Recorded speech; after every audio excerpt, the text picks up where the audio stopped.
I'm going inside to meet your friends. Anything I need to worry about? They have guns. I'm shocked and amazed. What else?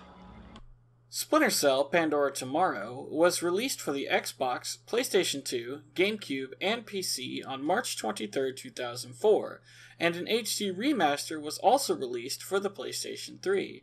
It was developed and published by Ubisoft. First up on what I found wrong, and this is more of an opinion than anything, but I didn't find the story that interesting.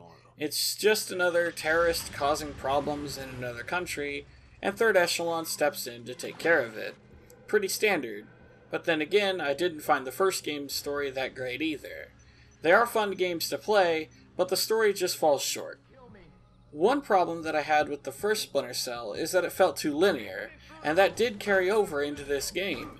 The levels feel like they have one path to the goal, and that's all. The game would have heavily benefited from levels that the user could attack in their own way. The game lasted just over 8 hours, not the longest single-player game, but pretty average. It felt as long as it should be. Plus, there was nice level variety. You will be going through towns, jungles, and even underground.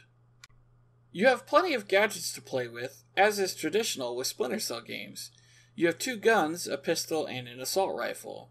The rifle has various attachments that can aid you, such as the ring airfoil, which stuns or knocks out enemies, and the sticky shocker, which will put an enemy down regardless of where it lands on their body. You also have some other new gadgets in this game, like the flashbang and the chaff grenade. So there are a few things that I feel need mentioning in this review.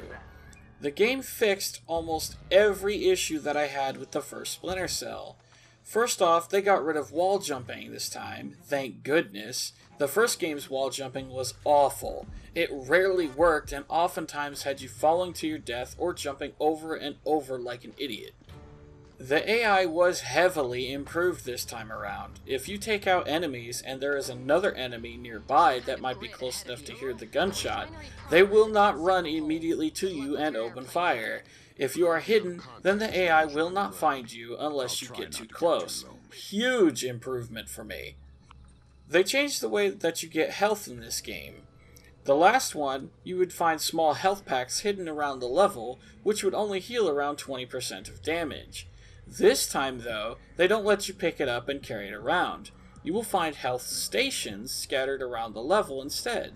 But the best part is that every single one will heal you to full, and even have extra charges after that if you need to go back and heal some more. And because the AI is so improved, you won't be taking as much damage either, unless you get too careless. Lastly, the aiming is also greatly improved. If you recall from the first Splinter Cell review that I did, I had talked about how aiming was a giant pain.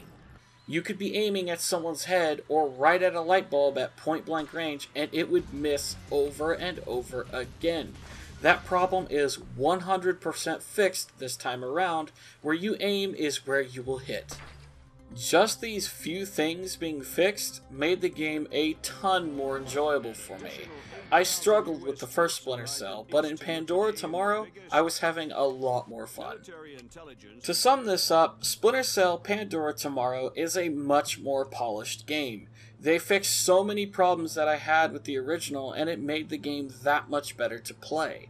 Yes, I didn't care for the story too much, but it was decent enough.